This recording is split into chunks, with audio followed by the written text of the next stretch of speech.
Hello दोस्तों, कैसे हैं आप सब। उम्मीद है स्वस्थ होंगे। दोस्तों, आज की वीडियो बहुत ही इम्पॉर्टेंट होने वाली है क्योंकि आज हम जानेंगे भाषा के बारे में, भाषा के प्रकार के बारे में। तो दोस्तों, बिना स्किप किए हुए बने रहिए मेरे साथ एंड तक। तो दोस्तों, आगे बढ़ने से पहले आपसे रिक्वेस्ट है, अगर आप चैनल पर नए हैं तो चैनल को सब्सक्राइब कर लें ताकि ऐसी ही महत्वपूर्ण वीडियो आप सब तक पहुँचती रहे। तो आइए दोस्तों, शुरू करते हैं आज की क्लास। दोस्तों, भाषा के बारे में जान लेते हैं कि भाषा किसे कहते हैं। तो भाषा के माध्यम से हम चीज़ें सोचते हैं और महसूस करते हैं और चिंतन करते हैं। दोस्तों, कहने का मतलब है कि भाषा के माध्यम से ही हम अपने विचारों का आदान प्रदान करते हैं। तो आइए दोस्तों, जान लेते हैं भाषा के प्रकार कितने होते हैं। तो भाषा के 3 प्रकार होते हैं। पहला है मौखिक भाषा, दूसरा है लिखित भाषा और तीसरा है सांकेतिक भाषा। दोस्तों, भाषा को बोलकर व्यक्त किया जाता है, लिखकर भी व्यक्त किया जाता है और संकेत के माध्यम से भी व्यक्त किया जा सकता है। तो यह भाषा की 3 प्रकार होती हैं। आइए दोस्तों, जान लेते हैं भाषा के अंग कौन कौन से होते हैं। तो दोस्तों, भाषा के अंग ध्वनि, वर्ण, शब्द, वाक्य, लिपि होते हैं। तो सबसे छोटी इकाई दोस्तों ध्वनि होती है, ये याद रखना है। पहले दोस्तों ध्वनि आती है, फिर वर्ण, तब शब्द, तब वाक्य। दोस्तों, भाषा यादृच्छिक यानी स्वतंत्र है, जिसके माध्यम से हम विचारों को प्रकट करते हैं। दोस्तों, यादृच्छिक का अर्थ होता है स्वतंत्र, जो कि स्वतंत्र हो, पूर्ण रूप से आज़ाद हो। तो दोस्तों, इसके माध्यम से हम अपने विचारों को प्रकट करते हैं। आगे है दोस्तों, भाषा अस्थिर होती है, भाषा हमेशा बदलती रहती है। इसका अर्थ ये होता है दोस्तों कि भाषा में हमेशा बदलाव आता रहता है, भाषा अस्थिर होती है। आप देखेंगे कि लगभग 10 किलोमीटर दूर जाने पर भाषा बदल जाती है। तो यही अर्थ होता है कि भाषा अस्थिर होती है। आगे है दोस्तों, भाषा अर्जित व्यवहार है। तो अर्जित व्यवहार होने का मतलब ये है कि हम जिसको ग्रहण करते हैं, भाषा को हम ग्रहण करते हैं, तो वही अर्जित व्यवहार कहलाती है। दोस्तों, हम भाषा को आस पड़ोस, परिवार के माध्यम से, संस्कृति सभ्यता के माध्यम से अर्जित करते हैं, तो वही हमारा भाषा अर्जित व्यवहार कहलाती है। आगे है दोस्तों, भाषा शिक्षण एक प्रकार से अन्य विषयों की कक्षाओं में भी मौजूद रहता है। इसका अर्थ ये है दोस्तों कि जैसे गणित भाषा है, गणित है तो उसकी एक अपनी भाषा होती है, और जैसे अंग्रेजी है तो उसकी अंग्रेजी अपनी भाषा है। तो इस प्रकार से वह अन्य विषयों में मौजूद रहता है। आगे है दोस्तों, भाषा शिक्षा की अवधारणा। तो भाषा शिक्षा की अवधारणा क्या होती है? मौन अवधि और चुनौतीपूर्ण अवधि, बोधगम्य निवेश। इसका अर्थ ये होता है दोस्तों कि बच्चों को शिक्षक पढ़ने के लिए कह देता है और स्वयं मौन रहता है, और वह ऐसे चैलेंजिंग रोल प्ले करने को कहता है जिससे बच्चों में भाषा का विकास होता है। तो यही बात है। और दोस्तों, बोधगम्य की बात करी जाए तो बच्चे को उसकी क्षमता से ज़्यादा भाषा अवसर अगर उपलब्ध करा दिया जाए तो वही बोधगम्य कहलाती है। इसको इस प्रकार से समझ सकते हैं। आगे है दोस्तों, बच्चों के स्कूल की भाषा और घर की भाषा में समरूपता होनी चाहिए। आगे है दोस्तों, भाषा के साथ संलग्नता का अर्थ क्या होता है? तो इसका अर्थ यह होता है कि अलग अलग उद्देश्यों के लिए भाषा का प्रयोग करते हैं और सीखते हैं। दोस्तों, किसी भी उद्देश्य के लिए भाषा का प्रयोग किया जाता है। जैसे किसी को कुछ कहना है तो उसका प्रयोग हम भाषा के माध्यम से ही कर सकते हैं, और कोई भी चीज़ सीखनी है तो हम भाषा के माध्यम से ही तो सीख सकते हैं। तो यही है कि भाषा का प्रयोग उद्देश्यों की पूर्ति के लिए सीखा जाता है, प्रयोग किया जाता है। आगे है दोस्तों, भाषा विकास व्यक्ति के सापेक्ष है। अब सापेक्ष का अर्थ जान लीजिए कि सापेक्ष मतलब किसी पर निर्भर रहना।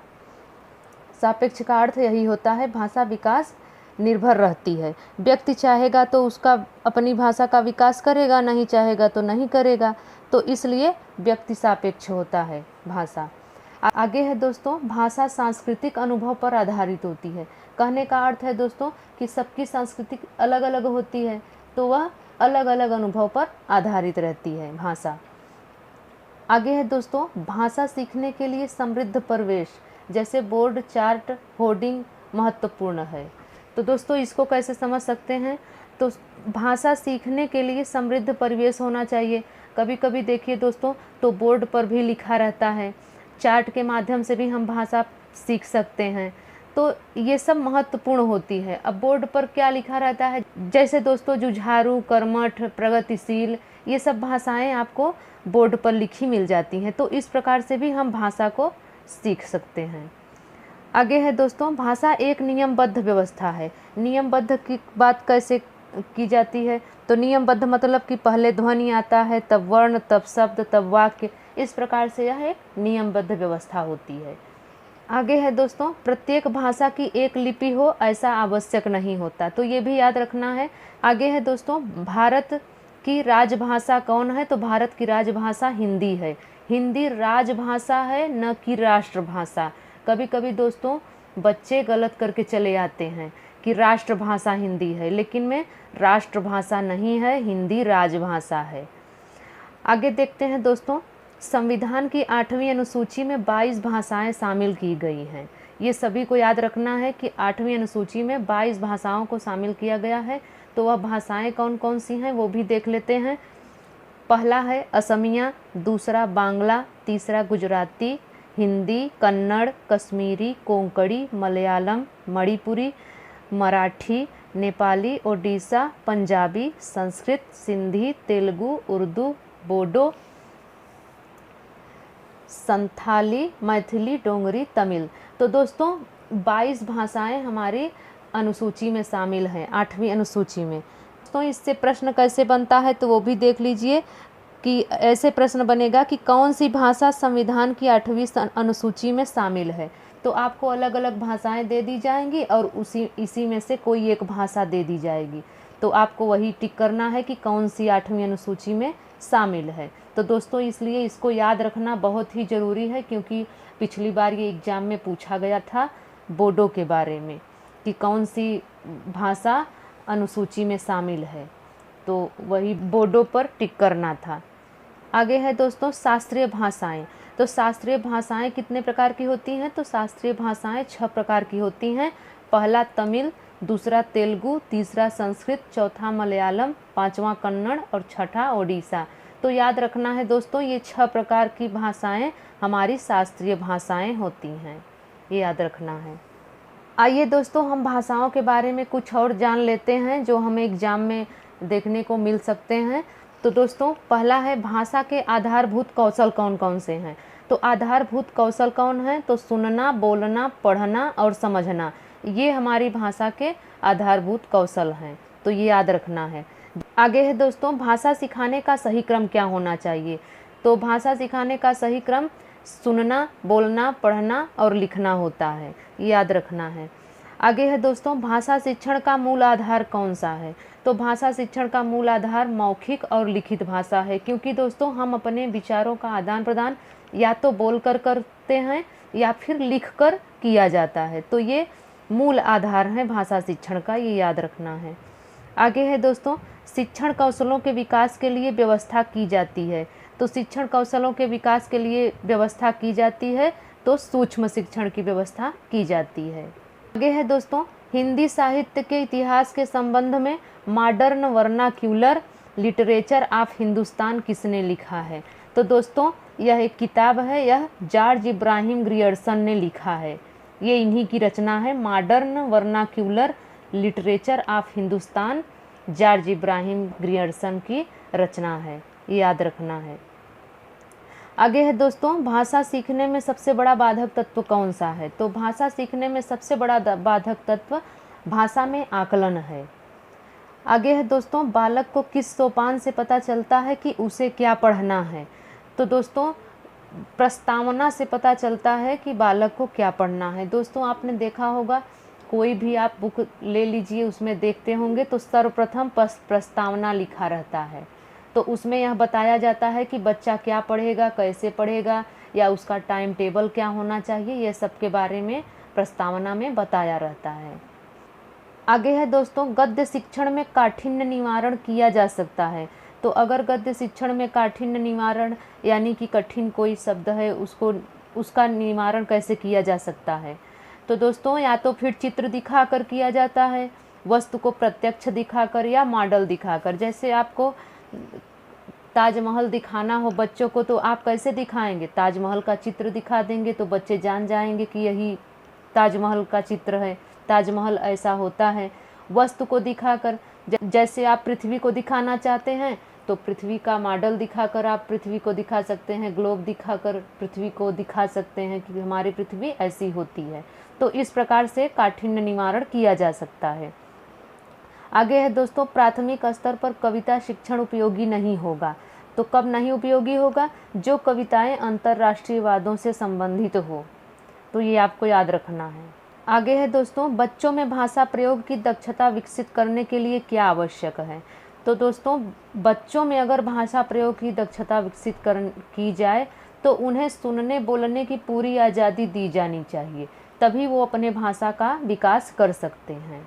आगे है दोस्तों, वर्णों के उस समूह को जिससे कोई उचित अर्थ निकले तो उसे क्या कहा जाता है? तो उसे शब्द कहा जाता है। जैसे मैं कहूँ आपको कि मैंने कम कह दिया है, कम, तो कम का अर्थ होता है कि थोड़ा।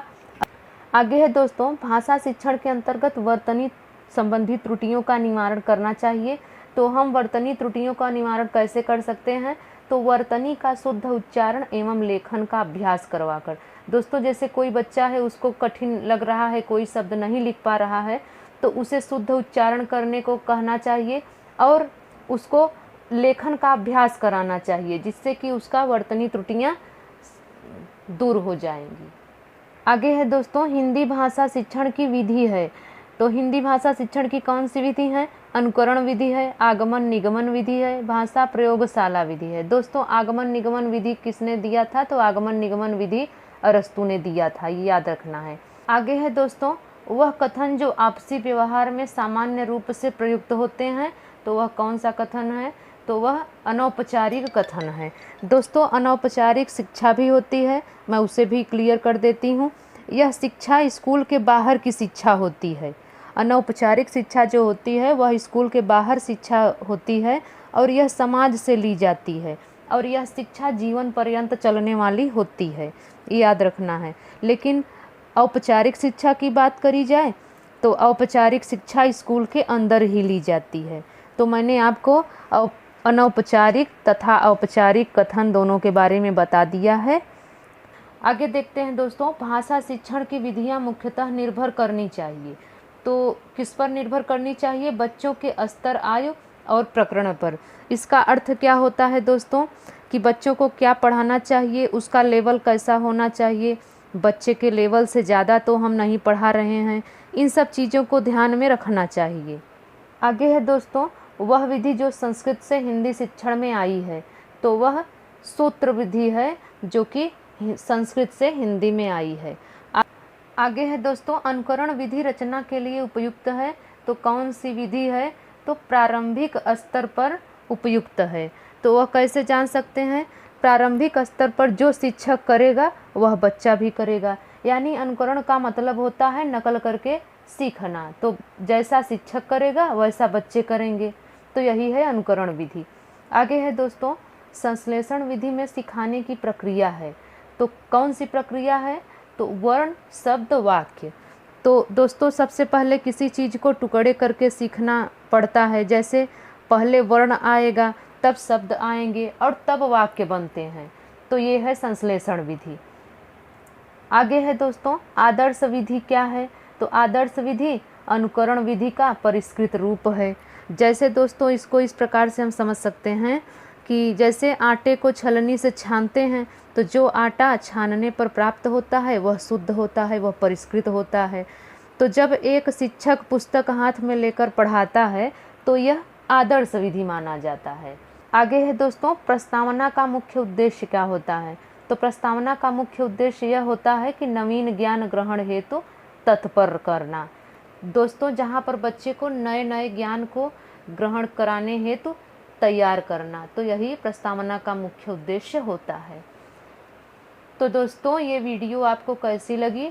अगर आपको पसंद आई हो तो लाइक करिए, शेयर करिए। तो मिलते हैं दोस्तों अगली वीडियो में, तब तक के लिए नमस्कार।